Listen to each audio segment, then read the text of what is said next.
Welcome to Amy's Bookshelf Reviews podcast, conversations, revelations, and inspirations behind the books. It's time for our segment, Literary Commentary. Thank you for listening. Good evening, listeners. I'm Amy Shannon, and welcome to Literary Commentary. I'm Talia Haven.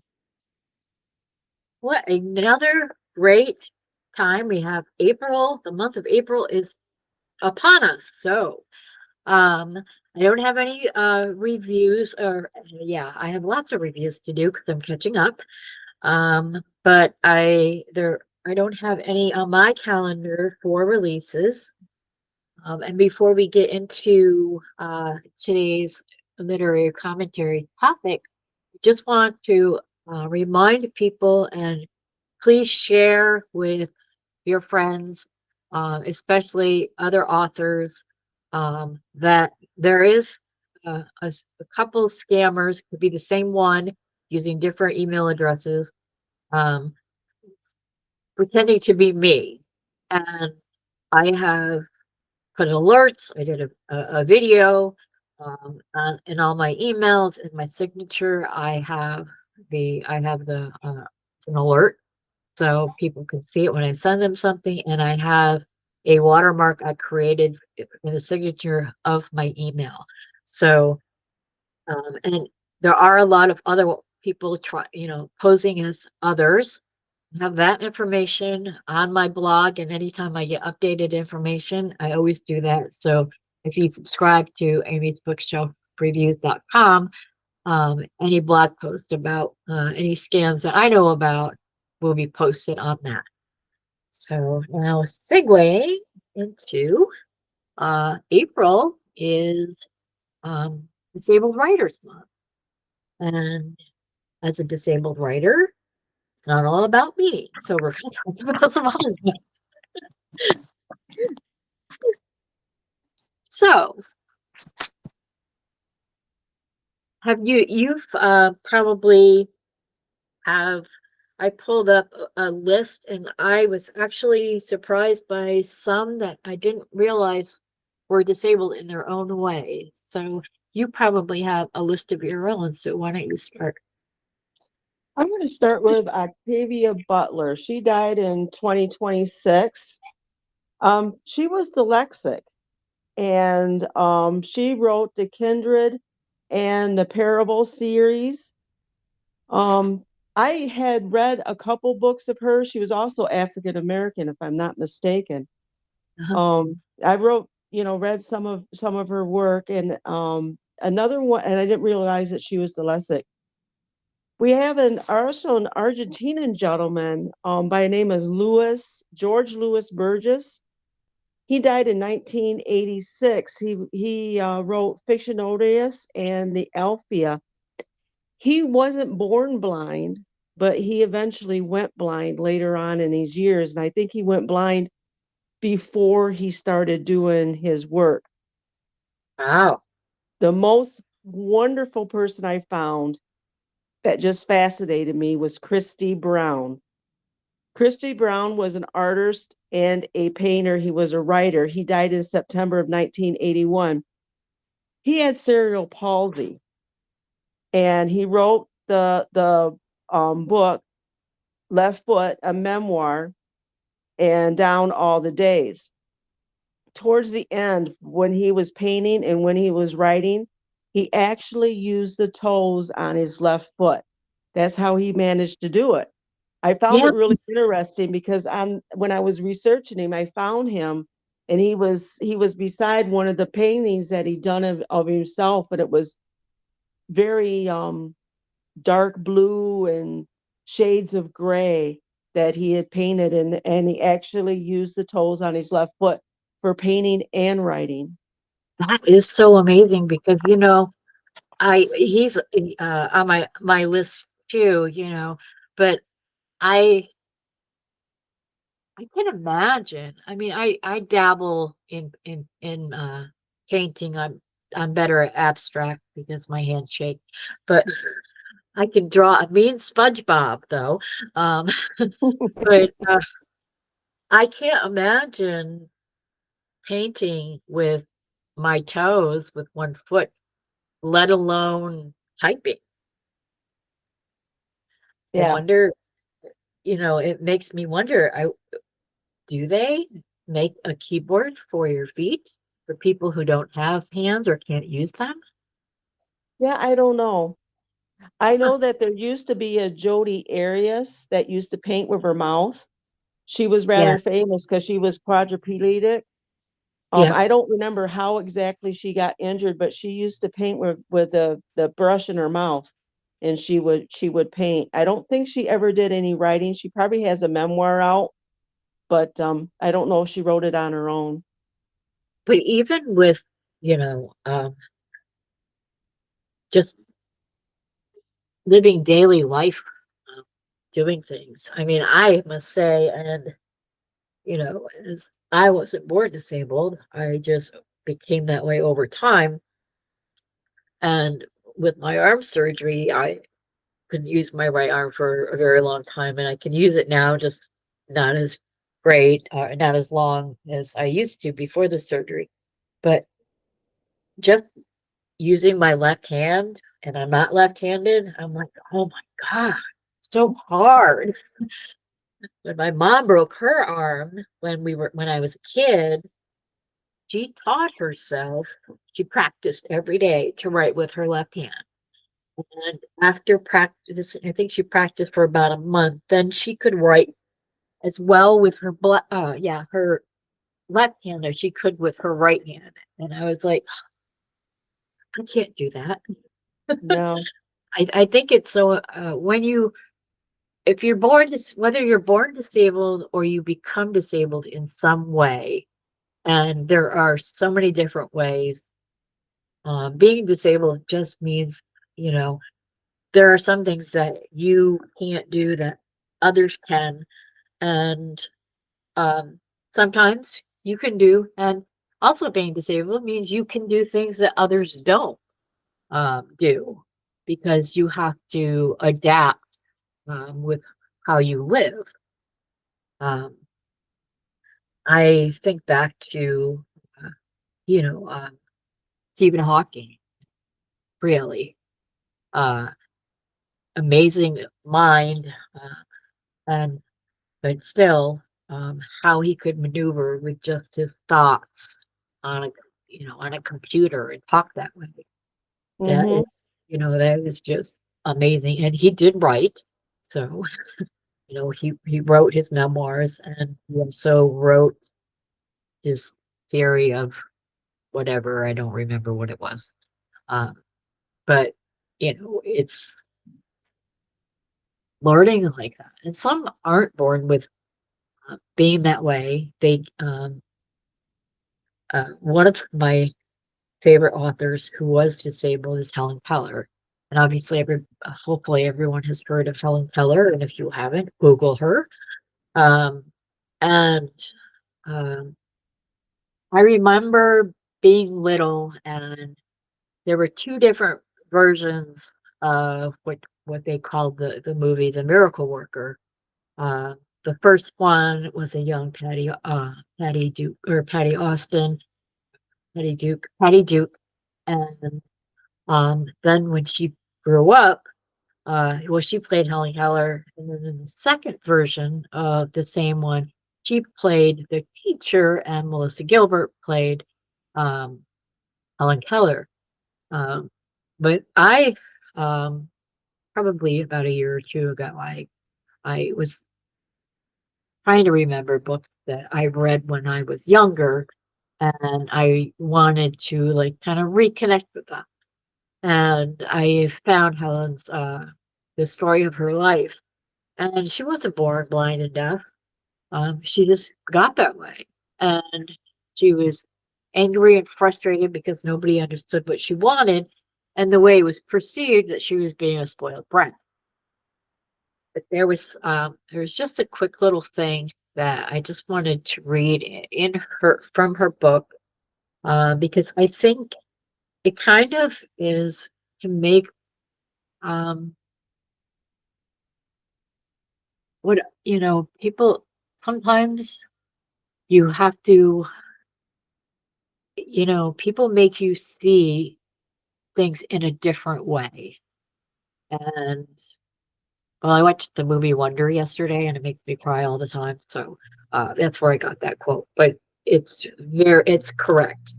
Um, I'm just going to read a quick excerpt from Helen Keller's The Story of My Life.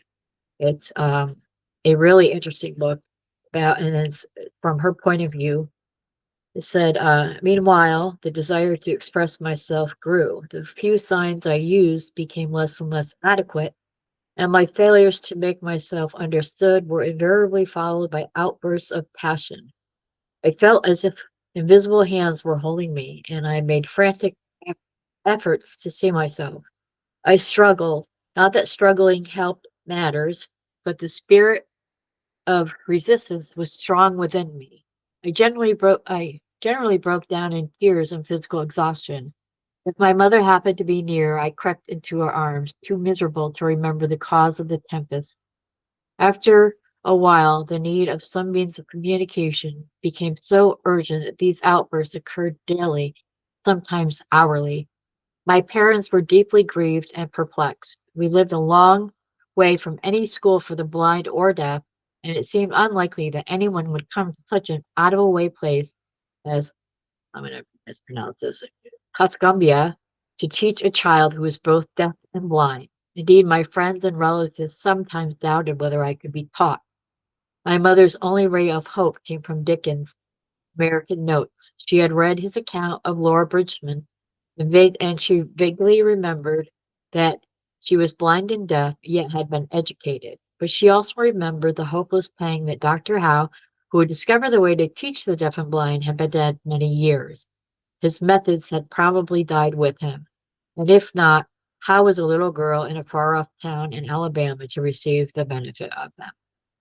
And I think it's something that can kind of fit a lot of situations. If you become disabled, you know, you were born with a disability, and then like people perceive you differently. I can go through uh, when I've noticed a change in how people, not not my sons or my daughter-in-law or my son-in-law, um, they're pretty much the biggest support I have. But even my siblings and just people in general, when I'm out in public, they look at me differently. They treat me differently, treat me like I'm in their way, or, oh, you aren't disabled and now you are, and I don't want to even deal with it. Or you're going to get all the attention because you're disabled. I have a sister like that who thinks, you know, she has to one up everybody on what's wrong with her. But even when you sometimes it's very hard for me to communicate in a way that I used to be able to. And so I can understand um, frustration and how people perceive you. And I must say that when I was going through the list that I came up with, I was inspired. And I also realized that, uh, you know, I not letting my disability get in the way of my passion, my purpose in life. I think I have more than one purpose, but in that, those are how I get out of bed in the morning, even when I don't feel like it. And of course, some people are less disabled than I am, and some people are more disabled. And it doesn't matter who's worse off than others. Everyone is different. You could have the same exact disability as someone else, and you two are totally different because you're totally different people. Uh, so um, I just find that it was going through this list when I was researching for this episode. I learned, like, you were very fascinated by the painting with the toes, Christy Brown, and so was I. And then there are hidden disabilities that, like you said, about the author, excuse me, her name escapes me, but she was dyslexic. And Octavia Brown. Yep. yes, and I was thinking that uh, that's gotta be, especially being dyslexic, because I'm not, but I knew people who were and how they struggled. And in some, especially when I was like in grade school or even high school, if you didn't hear of people being dyslexic, they just thought they were slow, or, they didn't realize that they saw words in a different way, so they were either labeled special ed, or, they had some kind of learning disability and things like that, and got pushed to the side. So a lot of people who had dyslexia, or have it, um, you know, they if they didn't get the like someone to educate them and help them learn how to, um, read or see things in a different way, slow down the chaos that, it's kind of in their mind. Uh, and have them be a writer, especially. That's amazing. And Yeah. it's sad that if there are people out there that that didn't get the help they need. So, 'cause sometimes having a learning disability can make you feel dumb, and you're not. It's true. That's true. It's like She wrote a people, lot of books. yeah, and people who stutter, just because you have a stutter, they think that, you know, um, I like to watch all these weird, well, they're like studio videos about being kind and, you know, not judging people by what they look like or what they sound like, or, how they dress, and, because they're trying to get messages out, and some people just don't get it. Just because someone stutters doesn't mean they're, they, they just speak. So a lot of people that stutter, they they stutter more when they're nervous, or there's certain letters that they come across, that when they have trouble not repeating the same uh, letter. A lot of times it's an S, and there's some other ones. And if you don't get like speech therapy when you're young, it's hard to get over a stutter when you're older. Yes, that's true.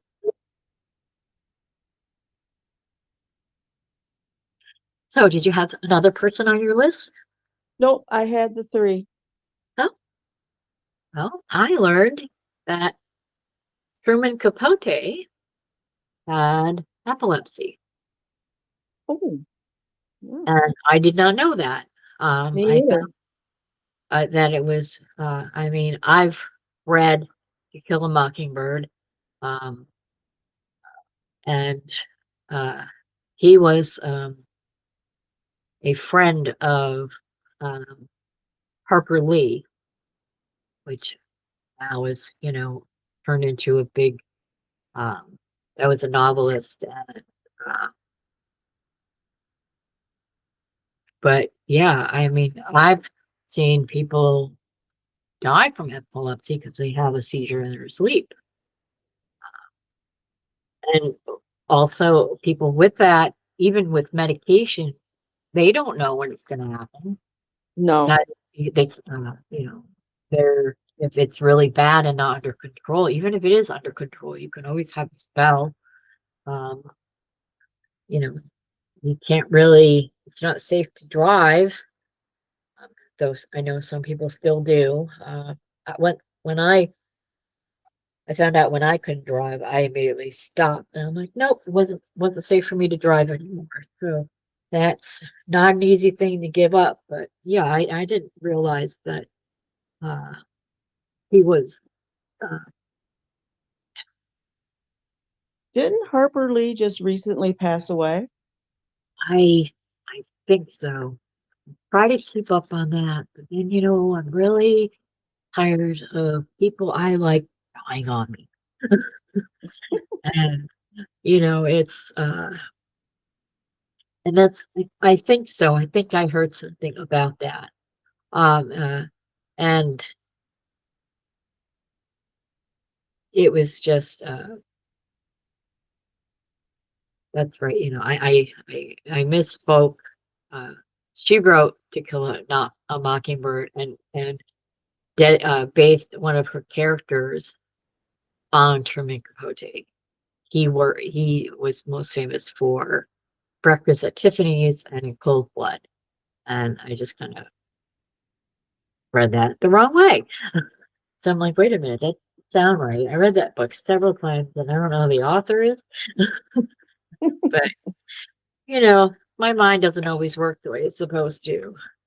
But maybe I think that uh, yeah, there's people that uh,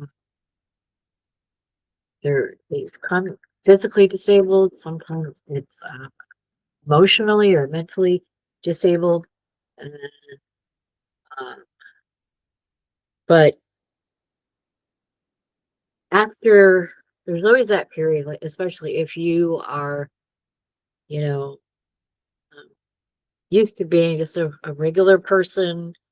Uh, I'm not going to use the word normal, but going about your life. You don't have any really serious issues except your own faults, and then all of a sudden, something you become disabled and something is taken away from you or something, and there's that period that you're like, oh my, you're just self-pity, self-doubt, your esteem goes down, but then you're like, how do I want to do this, so how can I do that?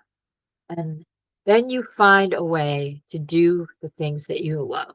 Some things I can't do anymore, and I know it, but sometimes it doesn't stop me from forgetting that I can't do something, and then I try it, and then I fall on my face, sometimes literally. But,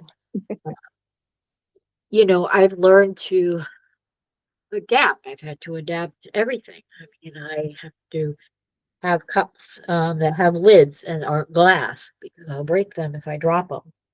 Um, and various things like that. And sometimes I have to know when my body says, you got to rest, because other times I'll just keep trying to push through with what I'm doing because I don't like having things not done. True, true. And I think too, when something like that is suddenly taken away from you, you realize how much you took for granted the Okay, action that you can do. exactly. And I found too, my my sons are grown, and I still have that instinct to be motherly, where um I end up being a backseat driver, and then I'm like, "Where'd you learn how to drive?" And they're like, "You, mom." And I'm like, "Oh, I better shut up then." Being Or motherly never goes away. yeah, I know. It's like I'll tell them, "Oh, you should wear a jacket. It's chilly outside." Mom, stop being a mom. I'm like, "Never. I will never stop Never. being a mom, but I will try to keep my thoughts about telling you what to do." But when my son Robert was going to high school, um, every day before he went to school, I'm like, "Have a good day," and he'd be like, "Don't tell me what to do, mom." Like, "Okay, have a bad day." But that's just, that's we just always yeah, have they don't like my mom jokes, but I don't really care because I tell them anyways. Yep. And and when they laugh, I make sure I point it out. I'm like, "See, you laughed at that." So, yes, April is Disabled Writers Month. Um, and it's, so listeners, look up, uh, do a Google search for disabled writers and then pick up one of their books if you haven't yet and read it and see if you could tell that the person who wrote it was disabled and see if you enjoy it. I think that would be, um, it would honor anyone who, even though they're disabled, are still able in some way to put pen to paper. And that's just a metaphor for however people, do their art. And it's not just writers, but I find artists of any kind, actors, anything, arts and entertainment, that is, where it's at. So, some people wonder sometimes when they see someone on TV who is, they think they're playing a disabled person. Um, and they don't realize that that person really does have um, a disability. They think it's just, an actor or whatever. And it is amazing how um, actors with disability, I mean, you think of, there's several uh, persons who had Down syndrome, with cerebral palsy, they continue to act and do things, and they can inspire others. They create foundations and do amazing work. They want to not have the spotlight on their disability, but on them as a person. And So their talent. exactly, yeah, exactly what they can do, and it's still amazing. And I must say that I grew up watching Michael J. Fox, and seeing him now still just you know fighting. Mhm. You know, I applaud him. I mean, he met his wife on Family Ties, and Yes, he then did. been together ever since. So, if you don't know what Family Ties is, you should Google that now. Well, after this episode. And so we will move into the final piece of tonight's show, and you have some calls for submissions. Yes. Autonomous Press. They do anthologies, and this one here is number 11. It's their Spoon Knife anthology. And the themes is remnants. And I went through, and they're looking for um castaways, people that walk into ruins, anything that